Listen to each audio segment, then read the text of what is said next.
अस्सलाम वालेकुम क्लास। उम्मीद है आप सब खैरियत से होंगे। आज का जो हमारा लेक्चर है वो है मेजर ऑफ डिस्पर्शन। अब मेजर ऑफ डिस्पर्शन क्या है कि ये बहुत ही इम्पोर्टेंट चैप्टर है, इसको ज़रा गौर से समझिएगा।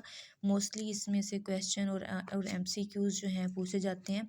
ठीक है, हम देखते हैं डिस्पर्शन क्या है। डिस्पर्शन है degree of variation of observation around its average. किसी भी वैल्यू के एवरेज जो उसकी वेरिएशन है, डिग्री ऑफ वेरिएशन, वो क्या है, डिस्पर्शन है। ठीक है, अब डिस्पर्शन को हम यूज़ क्यों करते हैं? इसको हम यूज़ करते हैं रिलायबिलिटी को चेक करने के लिए। ठीक है, वेरिएबिलिटी को चेक करने के लिए, और हम इसको बायसेस को मेजर करने के लिए यूज़ करते हैं। किसके लिए यूज़ करते हैं? रिलायबिलिटी को चेक करने के लिए, सेंट्रल वैल्यू की वैलिबिलिटी को चेक करने के लिए, और बायसेस को कंट्रोल करने के लिए। फिर है कि ये स्टैट में, बायोस्टैट में जो मेजर ऑफ डिस्पर्शन है मोस्टली जो है यूज़ किया जाता है। ठीक है, मेजर ऑफ डिस्पर्शन की टू टाइप्स हैं, एब्सोल्यूट मेजर ऑफ डिस्पर्शन और रिलेटिव मेजर ऑफ डिस्पर्शन। जो एब्सोल्यूट मेजर ऑफ डिस्पर्शन है ना, इसमें क्या होता है कि एक्सप्रेस करता है ये original unit of data set. इसके अंदर ओरिजिनल यूनिट होता है डाटा सेट का। फॉर एग्जांपल, अगर हमारे पास इस यूनिट है सेंटीमीटर, तो इसका आंसर भी किस में आएगा? सेंटीमीटर में। ठीक है, वो हम मीटर में या मीटर स्क्वायर में नहीं ले सकते, वो एब्सोल्यूट मेजर में काउंट नहीं होएगा, वो चेंज हो जाएगा। ठीक है, अब हमारे पास है रिलेटिव मेजर। रिलेटिव मेजर क्या है कि इसमें इंडिपेंडेंट होता है। ये तो डिपेंडेंट था अपने यूनिट के ऊपर, बट ये क्या होता है? Independent to unit in data set. ठीक है, नेक्स्ट है हमारे पास type of absolute measure dispersion. Absolute measure और रिलेटिव मेजर की टाइप्स सेम है, बस डिफरेंस सिर्फ ये है कि यहाँ पे है रेंज। ठीक है, वहाँ पे क्या लग जाता है इसके साथ? सिर्फ कोफिशिएंट ऑफ रेंज। ठीक है, क्वार्टाइल डेविएशन है, मीन डेविएशन है, और स्टैंडर्ड डेविएशन है। ठीक है, हम कोशिश करेंगे इन सबको आज देख लें।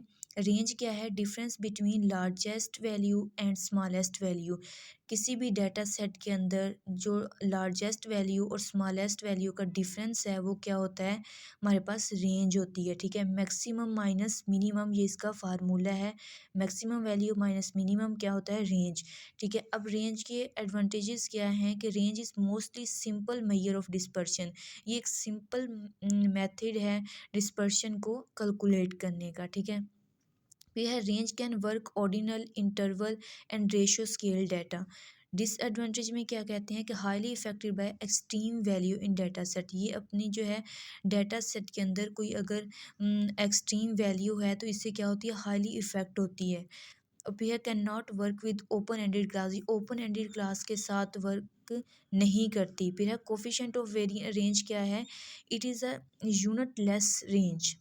ये क्या होती है? यूनिट लेस रेंज है। हमने पढ़ा था रिलेटिव में, क्या पढ़ा था कि उसके अंदर वो इंडिपेंडेंट है यूनिट की, तो ये उसी की टाइप है कोफिशिएंट ऑफ रेंज, रिलेटिव की टाइप है। तो इसमें क्या उन्होंने कहा कि यूनिट लेस रेंज है। It defined as the ratio of difference and sum of the largest and simplest observation. इसमें क्या कहते हैं कि ये रेशियो है between difference and sum of the minimum and largest value. ठीक है, रेंज तो सिंपल हमने देखा था कि वो क्या होती है कि मैक्सिमम वैल्यू को हम माइनस करते हैं मिनिमम वैल्यू से। ठीक है, बट ये है ratio between difference between maximum and minimum value, और जो है प्लस करना है हमने बीच में मैक्सिमम और मिनिमम को। ठीक है, ये हमारे पास है कोफिशिएंट ऑफ वेरिएंस को। फॉर एग्जांपल, हमें इन्हें एक एग्जांपल से इनको सॉल्व कर लेते हैं। हमारे पास एक ऑब्जर्वेशन है हमारे पास। अब हमने इसमें रेंज फाइंड करेंगे पहले, फिर हम ये फाइंड करेंगे कोफिशिएंट ऑफ रेंज। ठीक है, अब रेंज का फार्मूला हमने क्या पढ़ा था कि मैक्सिमम को लार्जेस्ट वैल्यू को स्मॉलेस्ट वैल्यू से हमने क्या करना है? माइनस करना है। ठीक है, तो हम इसके लिए पहले डाटा अरेंज कर लेंगे। अगर डाटा आप अरेंज नहीं भी करेंगे तो ऐसे भी, अगर आपके लिए इजी है तो आप ऐसे भी कर सकते हैं, लेकिन डाटा अरेंज कर लेंगे तो आपको स्मॉलेस्ट और लार्जेस्ट वैल्यू देखने में मुश्किल नहीं होगी। ठीक है, तो इसमें हम देख लेते हैं हमारे पास लार्जेस्ट वैल्यू कौन सी है? 285। ठीक है, अब सिंपलेस्ट कौन सी है? तो सबसे छोटी है वो कौन सी वैल्यू है? 236। इन दोनों को हम माइनस करेंगे तो हमारे पास आ जाएगा 49। ठीक है, ये हमारे के पास क्या आ गई रेंज, ठीक है, रेंज फॉर अनग्रुप डाटा। और जो है हमारे पास ग्रुप डाटा, उसमें हम देख लेंगे कि सब जो क्लासेस हैं उन क्लासेस, जो क्लासेस हमें गिवन हैं उन क्लासेस में सबसे बड़ी क्लास कौन सी है और सबसे छोटी क्लास कौन सी है। फॉर एग्जांपल ये हमारे पास क्लासेस हैं 2 से 4, ठीक है, 4 से 6, 6 से हमारे पास 8, 8 से हमारे पास आ जाएगा 10, ठीक है। अब हम देख लेंगे इसमें सबसे बड़ी क्लास कौन सी है और सबसे छोटी क्लास कौन सी है, इन दोनों को माइनस कर देंगे तो हमारे पास क्या आ जाएगा रेंज। अब कोफिशिएंट ऑफ रेंज हम कैसे फाइंड करेंगे कि हमारे पास है मैक्सिमम माइनस मिनिमम। मैक्सिमम कितनी है 285 माइनस 236, ठीक है, इसको डिवाइड कर देंगे हम 285 प्लस 236, ये हमारे पास आ जाता है 89.5%, ठीक है। तो ये हमारे पास क्या है कोफिशिएंट ऑफ रेंज।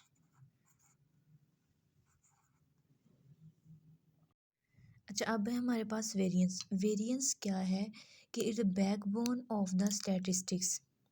वेरिएंस क्या है, बैकबोन है स्टैटिस्टिक्स की, ठीक है।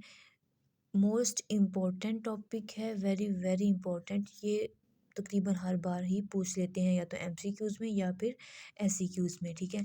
अब इसमें क्या है कि average of the square of deviation taken from mean, average of square of deviation taken from mean, जो मीन से हमारे पास डेविएशन आती है ना, उसका हम जो एवरेज का स्क्वायर ले लेते हैं तो हमारे पास क्या आ जाता है वेरिएंस, ठीक है। अब वेरिएंस पॉपुलेशन और सैंपल में दोनों में डिफरेंट है, ठीक है। डिफरेंट ही टाइप से इसको रिप्रेजेंट करते हैं और डिफरेंट ही इनके फार्मूलाज हैं। फार्मूलाज में इतना डिफरेंस नहीं है, लेकिन जो वेरिएंस को एज ए पॉपुलेशन जब हमें दिया हो कि किसी भी पॉपुलेशन में वेरिएंस फाइंड करना है, जब लफ्ज़ स्टेटमेंट में पॉपुलेशन हो तो इसको हमने रिप्रेजेंट करना है सिग्मा स्क्वायर से। इसको क्या कहते हैं सिग्मा स्क्वायर, ठीक है। अगर सैंपल का हमें स्टेटमेंट में बताया हो तो सैंपल में हमने क्या करना है एस स्क्वायर से रिप्रेजेंट करना है वेरिएंस को, ठीक है। इसको याद रखिएगा, ठीक है। अब जो वेरिएंस है वो इंडिपेंडेंट है change of origin, but change of origin mean जब हम माइनस या प्लस करते हैं तो उस टाइम ये क्या होती है इंडिपेंडेंट होता है। वेरिएंस में तब कोई चेंज नहीं आता, but affected by change in scale, लेकिन जब मल्टीप्लिकेशन या डिवीजन करते हैं तब ये क्या हो जाती है चेंज हो जाती है, इफेक्ट आता है इस पर, ठीक है। अब अनग्रुप डाटा और ग्रुप डाटा के लिए इसके दो फार्मूले हैं, लेकिन अनग्रुप डाटा में फॉर पॉपुलेशन और सैंपल अलग अलग हम फार्मूलाज देखेंगे। पॉपुलेशन में हमने पढ़ा कि वेरिएंस को सिग्मा स्क्वायर से रिप्रेजेंट करते हैं, ठीक है। इसमें आया समीशन एक्स माइनस म्यू। अब म्यू किसको रिप्रेजेंट करता है पॉपुलेशन के मीन को। पॉपुलेशन मीन में हमने पढ़ा था कि जो पॉपुलेशन का मीन होता है उसको हम म्यू स्क्वायर से रिप्रेजेंट म्यू से रिप्रेजेंट करते हैं, ठीक है। इसका हमने स्क्वायर रूट लेना है, स्क्वायर लेना है, ठीक है। डिवाइड कर देंगे हम कैपिटल एन पे। कैपिटल एन जो है वो पॉपुलेशन के सैंपल को रिप्रेजेंट कर रहा है, पॉपुलेशन के सैंपल को रिप्रेजेंट कर रहा है क्या चीज़ कैपिटल एन, के हमारे पास कितनी ऑब्जर्वेशन है वो हमारे पास क्या है कैपिटल एन, ठीक है। हम एक बार फिर देख लें summation x minus mu bracket बंद और फिर square divided by capital N, और जबकि सैंपल में ये क्या होता है कि s square is equal to summation x minus x bar square divided by n minus one. Population के लिए सिर्फ कैपिटल एन है और सैंपल के लिए है एन माइनस वन। एन जो है स्मॉल एन जो है ये भी रिप्रेजेंट किसको कर रहा है कि सैंपल में पॉपुलेशन कितनी है उसको रिप्रेजेंट कर रहा है, ठीक है। अब इस फार्मूला से हम एक एक जो है वो एग्जांपल कर लेते हैं। अच्छा, ये एग्जांपल हमें गिवन है कि blood cholesterol measurement for a sample 12% is are given below. 12% का सैंपल है किसका है कोलेस्ट्रॉल का, ब्लड कोलेस्ट्रॉल मेजरमेंट की है 12% पे, तो उन्होंने डाटा हमें ऑब्जर्वेशन जो है नीचे दी हुई हैं। अब इसमें से हमने ये फार्मूला लगा के इसको सॉल्व करना है, वेरिएंस को फाइंड करना है, ठीक है। हम वेरिएंस अब यहाँ पे कैसे फाइंड करेंगे कि एक्स तो हमें दिया हुआ है, ऑब्जर्वेशन हमें दी हुई हैं, ऑब्जर्वेशन होती हैं एक्स, ठीक है। एक्स हमें दिया हुआ है, अब हमें चाहिए एक्स माइनस एक्स बार और होल का स्क्वायर, ठीक है। अब हमारे पास एक्स है, अब हम क्या करेंगे, फर्स्ट तो मीन फाइंड करेंगे इस पूरी ऑब्जर्वेशन का, ठीक है। इस पूरी ऑब्जर्वेशन का मीन ले आइडेंटिफाई करेंगे। मीन क्या है कि टोटल ऑब्जर्वेशन को प्लस करके हम नंबर ऑफ ऑब्जर्वेशन पे डिवाइड कर देते हैं, ठीक है। तो हमारे पास आ जाता है एक्स बार। अब एक्स बार जब हमारे पास आ जाएगा तो हम क्या करेंगे, हर ऑब्जर्वेशन को एक्स बार से माइनस करते जाएंगे, ठीक है। अभी हम करते हैं, हम ऑब्जर्वेशन पहले अपनी लिख लेते हैं कि हमारे पास कितनी ऑब्जर्वेशन है, 12 ऑब्जर्वेशन है। हमने इनको ऐसे ही लिख लेना है। इसके लिए हमारे पास ऑर्डर्ड फॉर्म नहीं चाहिए, लेकिन अगर आप ऑर्डर्ड फॉर्म में लिख लेते हैं तो it is well and good, क्योंकि आपके लिए फिर वो थोड़ा उसको समझना और करना आसान हो जाता है। लेकिन आप अगर ऐसे भी लिख लेते हैं तो ये गलत नहीं होता, ठीक है। अब ठीक है, ये हमारे पास आ गई है ऑब्जर्वेशन। फर्स्ट तो हमें चाहिए मीन एक्स बार, ठीक है। एक्स बार हम कैसे है कि समीशन एक्स जितनी ऑब्जर्वेशन दी हुई है उसको प्लस करके टोटल नंबर ऑफ ऑब्जर्वेशन पे हम क्या कर देंगे, उसको डिवाइड कर देंगे, ठीक है। हम इसको डिवाइड करते हैं तो हमारे पास क्या आ जाता है, इन सबको प्लस करते हैं तो हमारे पास आता है 3024 डिवाइडेड बाय 12, ठीक है। इसको जब डिवाइड करते हैं तो हमारे पास आता है 252। अब हमने क्या करना है कि हर ऑब्जर्वेशन को इस 252 से माइनस करके यहाँ पे लिखते जाना है, ठीक है।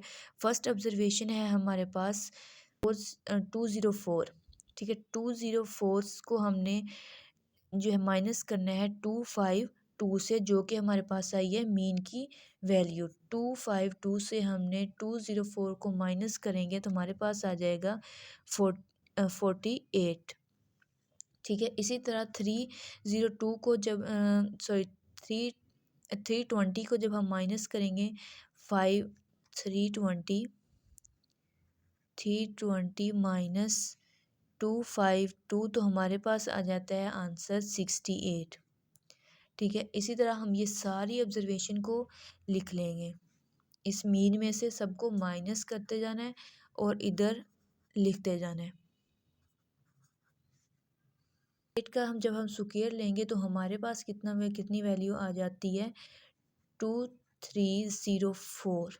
इसी तरह 68 था हमारे पास, इसका स्क्वायर रूट लेंगे तो हमारे पास कितना आ जाएगा, 4624।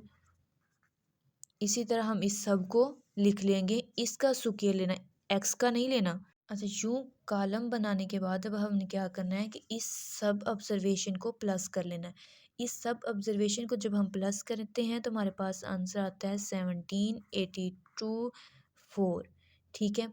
अब हमने क्या करना है, इसको वेरिएंस के फार्मूले में पुट करते हैं। एग्जाम्पल का वेरिएंस का फार्मूला था हमारे पास summation x minus x bar whole का square divided by n minus 1, ठीक है। ये हमारे पास था वेरिएंस बाय सैम्पल डाटा, ठीक है।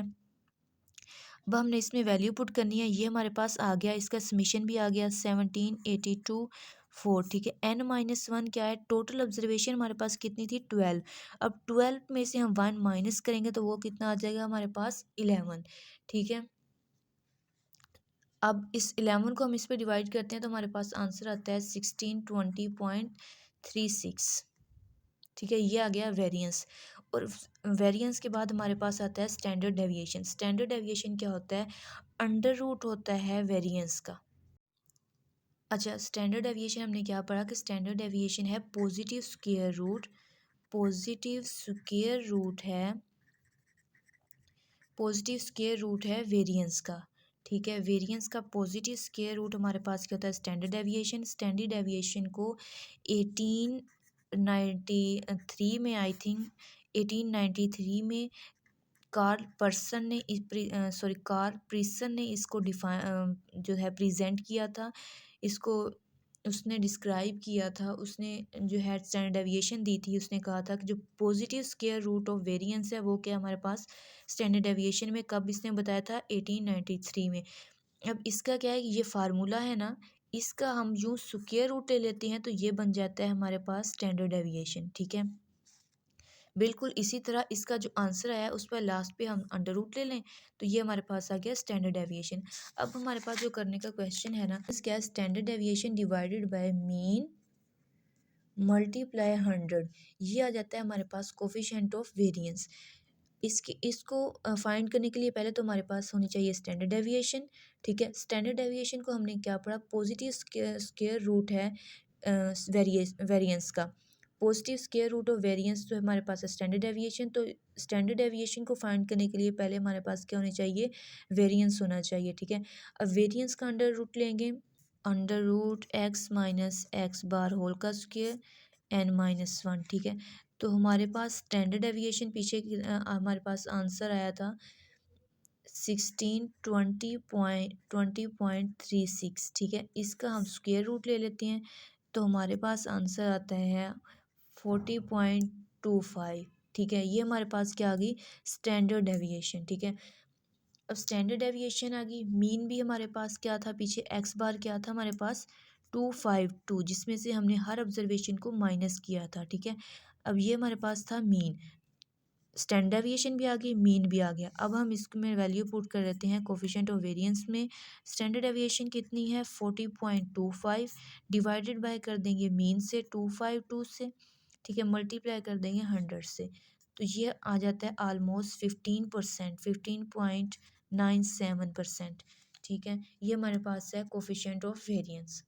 अगर आपको इसमें से कोई भी क्वेश्चन या कोई फार्मूला समझ नहीं आता तो आप कमेंट सेशन में पूछ सकते हैं। Thank you.